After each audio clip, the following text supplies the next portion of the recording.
bienvenidos a Gente B, el primer programa del partido Generación para un Encuentro Nacional. A partir de hoy, y como todos los viernes, compartiremos con ustedes nuestro principal... A partir de este momento, LRA, Radio Imperial y LS 13453, Televisión Canal K, conjuntamente con todas las emisoras que integran la cadena de radio y televisión de Bizarrolandia, escucharemos a Su Majestad. La cadena nacional del desánimo y el temor tiene fecha de vencimiento.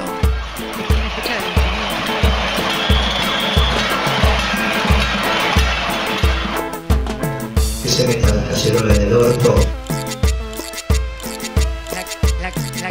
La cadena nacional del temor. Yo nerviosa, no me voy a poner.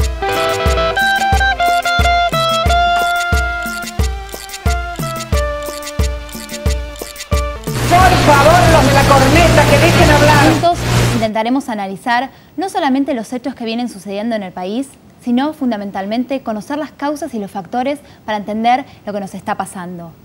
Lejos de ser un programa de pensamiento único, Gente B hoy asume el desafío de transformarse en un ámbito que refleje otra mirada sobre las políticas que nos afectan y comprometen a todos. En el programa de hoy vamos a analizar el fenómeno social detrás de la protesta y el descontento que vemos en algunos ciudadanos con el gobierno y sus políticas, la invasión que sienten los ciudadanos en su vida y si esta manifestación es un hecho aislado o es un proceso social.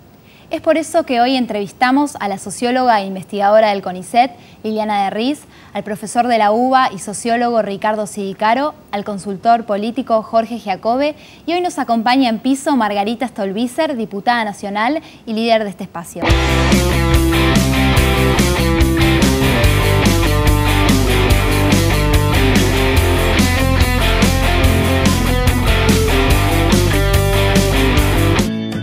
Créditos hipotecarios Ciudad Social del Banco Ciudad, para que puedas tener tu casa con un ingreso menor al que te piden los demás bancos. Llama al 0822 20400. Banco Ciudad, te quiere ver crecer. UCES, la excelencia, un compromiso. www.uces.edu.ar.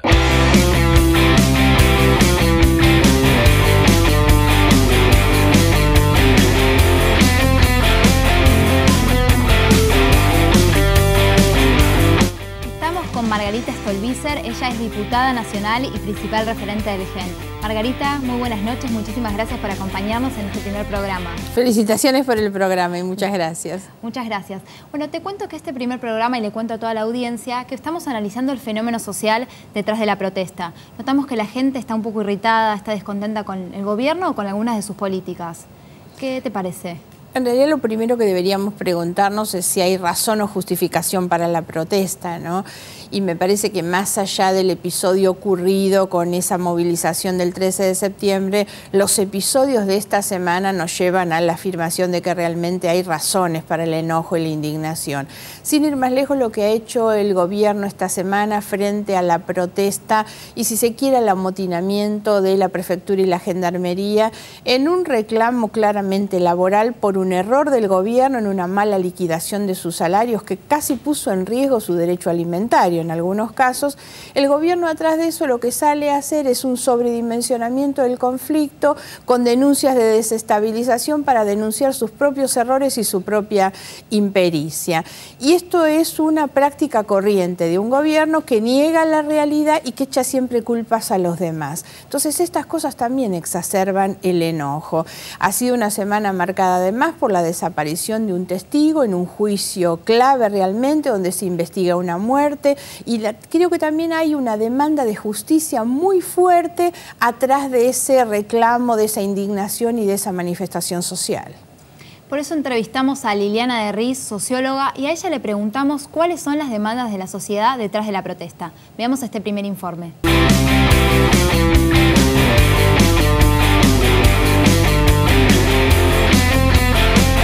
Yo creo que esta sociedad quiere una política más gradual, menos de shock, más previsible, que por lo tanto tenga liderazgos moderados y moderadores que hagan las reformas que este país necesita.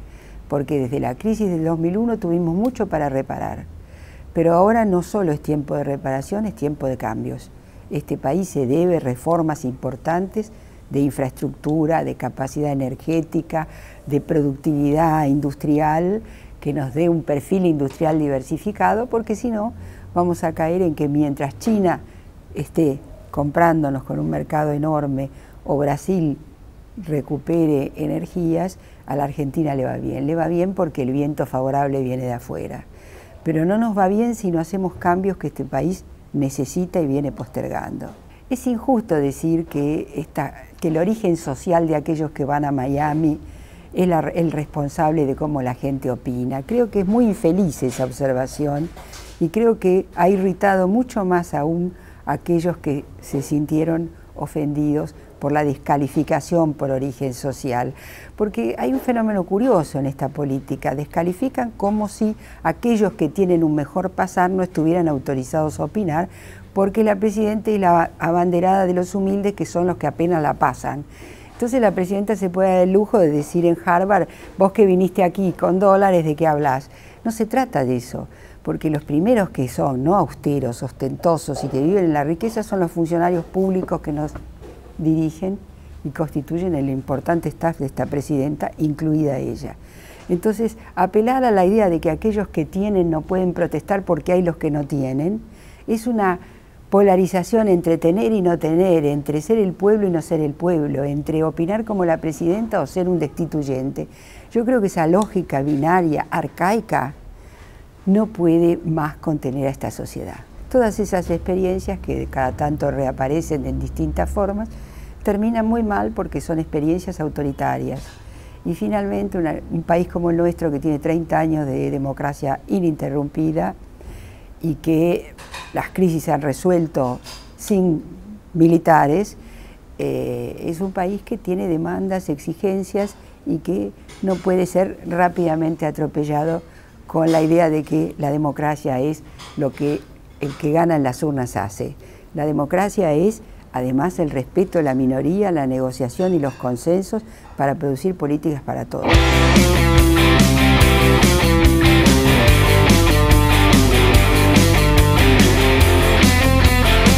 Escuchamos a Liliana de Riz. Margarita, ¿qué opinión te merece lo que acabas de escuchar? Hay una correcta caracterización del gobierno y de la protesta, por supuesto, ¿no? Porque lo que nosotros vemos es esta tendencia permanente a descalificar al que piensa distinto. Hay además una sobreutilización muchas veces del dolor propio, de la muerte. Recordemos lo que fue el discurso de la presidenta frente a las víctimas de la tragedia de Once, hablando ella de la muerte de su marido como si eso pudiera ser siquiera asimilable al padre o a la madre que perdieron un hijo en la tragedia, ¿no? Entonces hay siempre como una necesidad de ponerse por sobre el resto. Y la otra definición que me pareció importante de Liliana de Riz, cuando habla de quiénes son los que protestan, hoy hay un estado de conflicto social que se expresa en sectores medios que salen con las cacerolas, pero que también hay un conflicto social muy fuerte por abajo, que son aquellos a los que le han quitado los alimentos de los comedores comunitarios, la gente que hoy está marchando muchas veces por abajo. Va a haber en los próximos días también movilizaciones importantes de sectores sindicales que lo que están expresando es un grado de descomposición por abajo también de los sectores más pobres. Y me parece que hoy es importante incluir todo esto en el análisis de una protesta que no es protesta de gente de bien.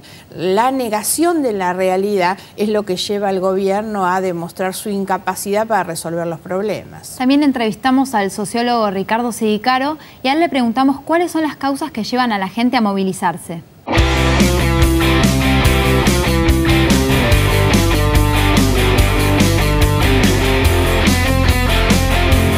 Las personas que se movilizan por causas distintas, pero que en última instancia convergen en el criterio de que como no tienen una representación, se autorrepresentan, salen ellos mismos a la calle a expresar cuestiones que quizás no son compatibles entre sí, pero que tienen que ver con la idea de que no se encuentran representados y que creen que hay una cuestión indignante, digamos, para decirlo con una palabra que se ha puesto de moda, y se expresan de esta forma. Ahora, no terminan, tienen efectos políticos, pero no terminan de ser verdaderas movilizaciones políticas. Este desamparo que existe en la sociedad tiene una mezcla de indignación, temor,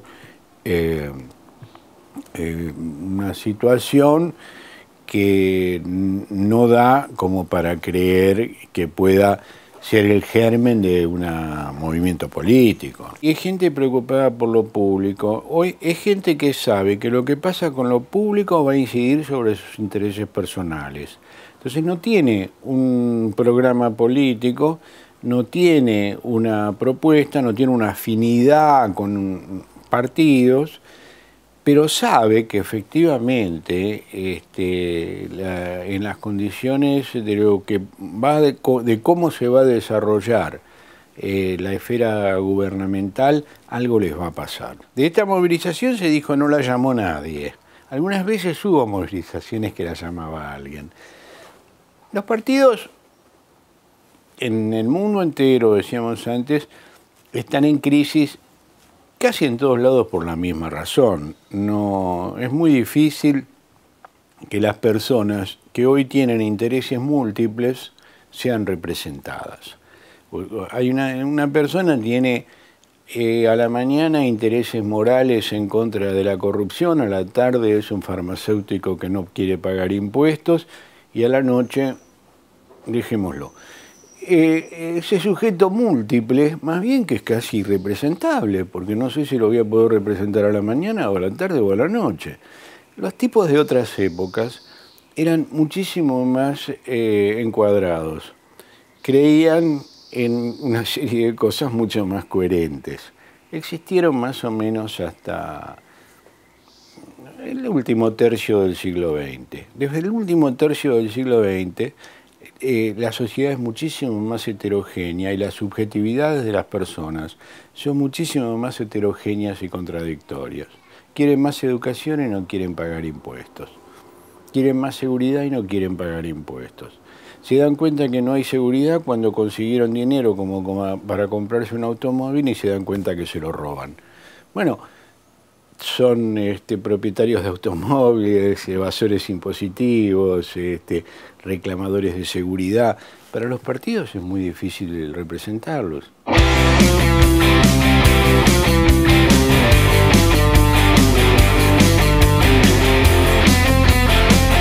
Escuchábamos al sociólogo Ricardo Sidicaro hacer una definición sobre los individuos que son difíciles de representar, sujetos múltiples.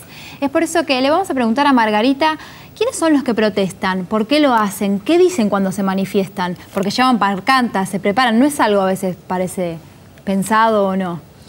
Claro, es bastante interesante lo que dice Sidicaro, cuando en realidad él plantea los cambios. Ahora, estos cambios que hay de gente que por ahí un día demanda una cosa y otro día otra, tiene que ver con que estamos en un proceso de demanda y de cambio, pues justamente lo que la gente está expresando es al mismo tiempo indignación, enojo, pero al mismo tiempo está expresando también una demanda, y esa demanda tiene que ver con cambios.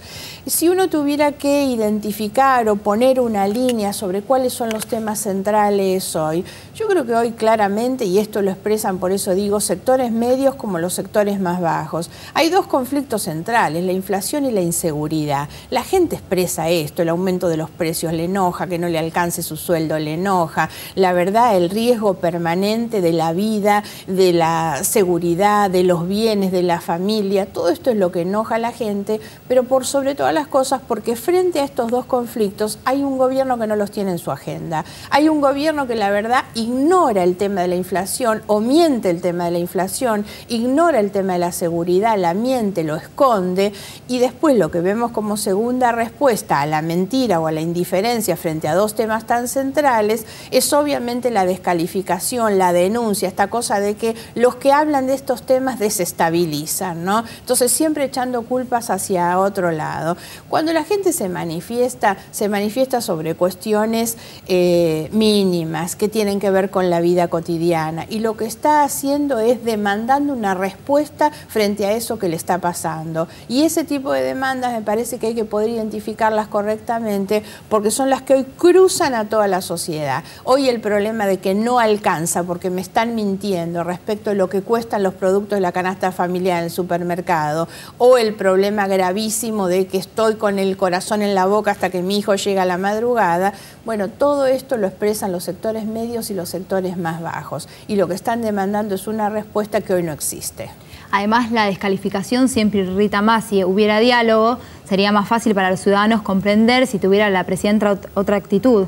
Exactamente, eso es lo que ocurrió esta semana con el problema y la rebelión de los prefectos. Primero estuvo obviamente su reclamo y su demanda laboral frente al descuento que se le había hecho en sus haberes. Pero lo cierto es que después el conflicto se agudiza cuando el gobierno no tiene mejor idea que salir a decirle que son golpistas, la verdad, cuando eran trabajadores haciendo un reclamo estrictamente salarial. Y el gobierno esconde sus propios errores haciendo una denuncia sobre la gente. En lugar de abrir un espacio de diálogo, de reconocimiento y de reparación del error, lo primero que hace es descalificar, y eso genera lógicamente más irritación. Por eso te invito a ver, estuvimos conversando con el consultor político Jorge Giacobbe y a él le pedimos una definición sobre la clase media de nuestro país.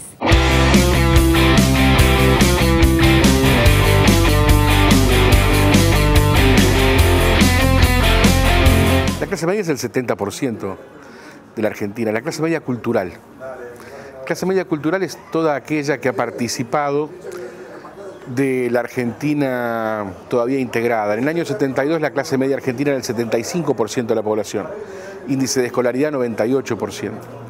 Mucho de aquello nos ha quedado como residuo, una cantidad muy importante de la Argentina tiene las formas y la cultura de aquel tiempo y vive en las condiciones pauperizadas que propone este tiempo. Digo yo que camina a la calle con la ropita de la clase media y que llega a fin de mes, como dicen los españoles. Me sobra mucho mes cuando se me acaba el salario, dicen los españoles. Hay todavía una reserva cultural muy importante en la Argentina que indica que mucha gente analiza, como cuando vivíamos en una sociedad integrada. Eso es lo que estuvo presente en la calle. Ahora, la clase media económica es el 36% de la población. Es la mitad de ese 70%. Tenemos un porcentaje importante de la sociedad argentina en estado de naturaleza. En el estado de naturaleza es el estado selvático, el cocodrilo se come al venado y está muy bien. Nosotros tenemos un porcentaje de la sociedad que sale todos los días de cacería como un cocodrilo a comerse un venado. Esa gente, lamentablemente, la hemos perdido para el proceso de comprensión del fenómeno social. La tenemos sobreviviendo. Un sobreviviente lo único que no puede hacer es mirar para los costados. Solo se preocupa por sobrevivir.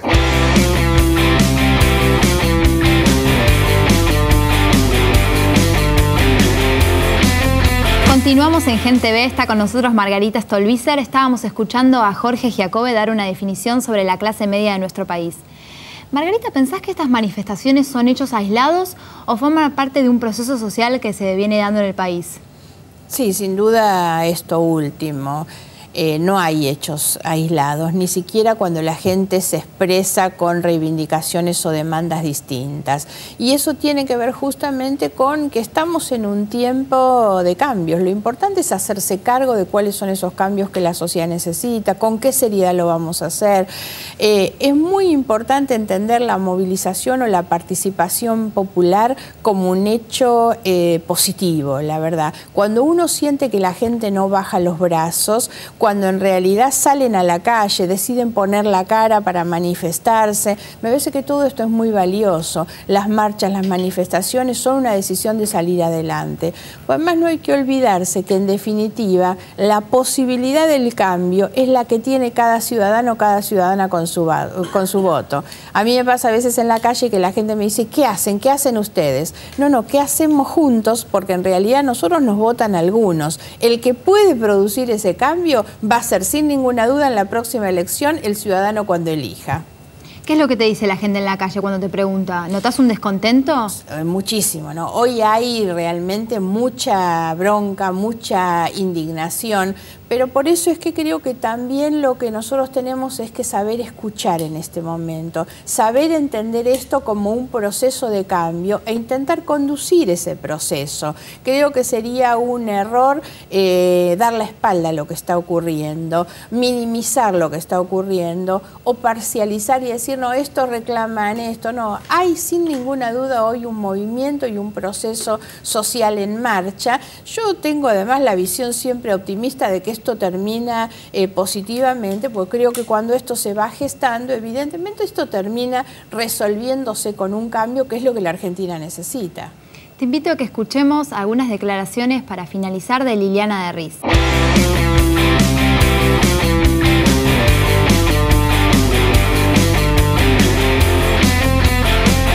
El gobierno tiene dos recursos. Uno es el silencio, que en general cuando hay grandes conmociones no hay voces. Cuando hay tragedias como el 11 no se escucha la voz de la presidenta. O bien cuando sale un coro de funcionarios a descalificar las acciones que son acciones de crítica. La descalificación de la crítica, la descalificación de los que piensan diferente es la marca en la que el gobierno hace oír su voz.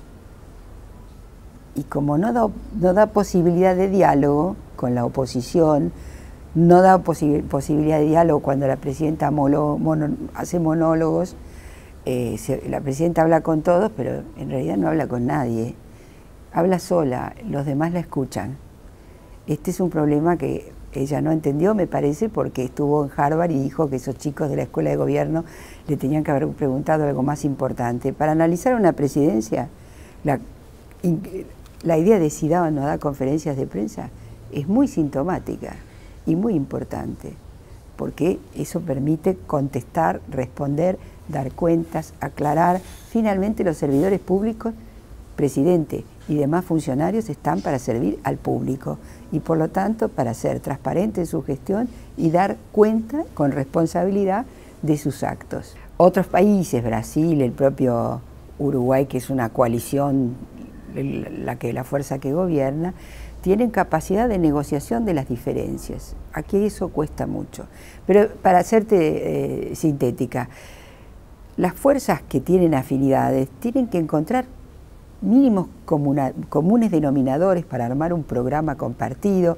Por ejemplo, ir a una interna, como fue la concertación en Chile, y dirimir quién va a ser el candidato presidencial de esa coalición.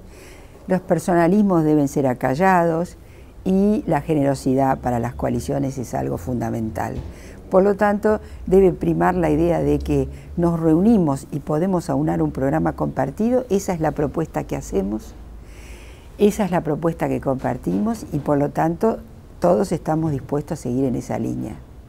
Si esto no ocurre, las coaliciones electorales terminan fracasando.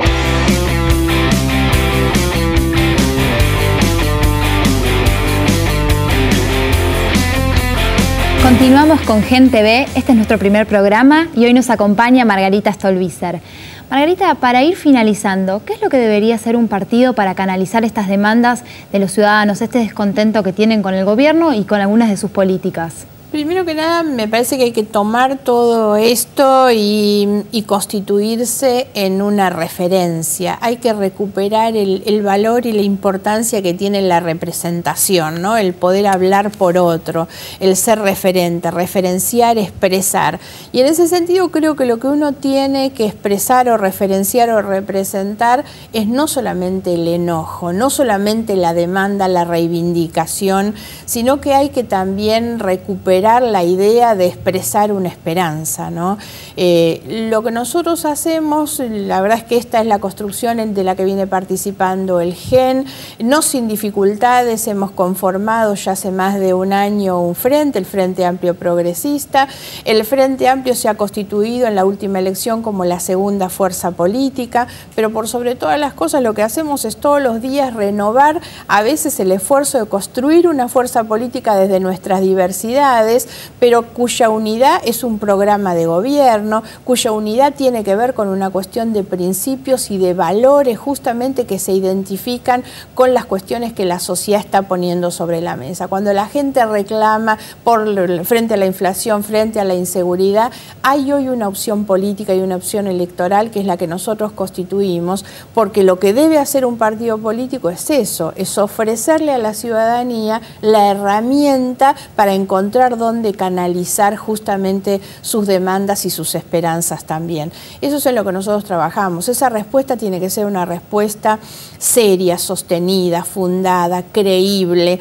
Yo vengo planteando hace mucho la necesidad de encontrar liderazgos ejemplares. El liderazgo ejemplar es el que actúa de la misma manera que habla, es el que se comporta en su vida de la misma manera en que le exige a los demás. Y me parece que estamos en un tiempo, en un proceso en el cual esa sociedad está buscando eso, está buscando liderazgos democráticos, liderazgos ejemplares, capaces de orientar un pensamiento, una definición, una conducta, una esperanza sobre todo, pero con el sostén y la seriedad que significan equipos técnicos, programas de gobierno, respuestas, no mentirle a la gente, ¿no? Porque además creo que esta es otra de las cuestiones que también a la gente le van cansando, que es permanentemente la mentira, negando los problemas que todos sabemos que tenemos, y ese es el peor camino para resolverlos. ¿No sentís que los ciudadanos están reclamando ahora más que nunca honestidad y transparencia en la gestión?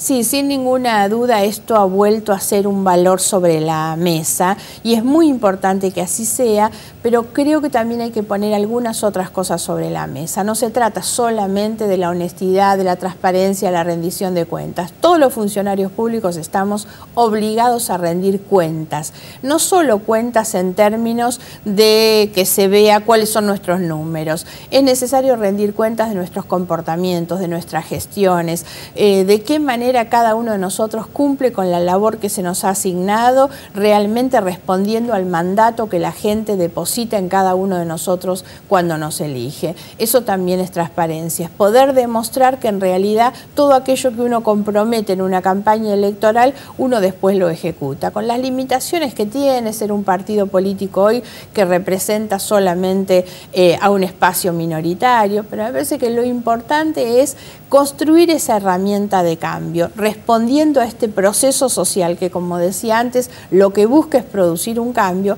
pues nosotros tenemos que ofrecerle a la gente la herramienta para alcanzarlo, pero siempre sabiendo que no vamos nosotros a reemplazar la participación social, sino que en tal caso lo que vamos a hacer es ayudar a encauzarla. Pero es cada persona con su voto, con su participación, con su decisión la que puede estar realmente llevándonos a cambiar un poco el destino que queremos para no solamente en términos individuales, cuál es la sociedad en la que uno quiere vivir dentro de 20 años. Y siempre la sociedad que queremos dentro de 20 años nos compromete a empezar a cambiar cosas en nuestro presente. Es así. Muchísimas gracias, Margarita. Ya casi estamos llegando al final de nuestro programa. Para comunicarse con nosotros nos pueden escribir dudas, sugerencias, consultas, todas serán muy bienvenidas. Lo pueden hacer a gentv@partidogen.org, nuestro Facebook, nuestro Twitter. Los esperamos el próximo viernes aquí por Metro a las 20 horas. Gracias, Margarita. Gracias a ustedes. Nos vemos el próximo viernes. Chau. Muchas gracias.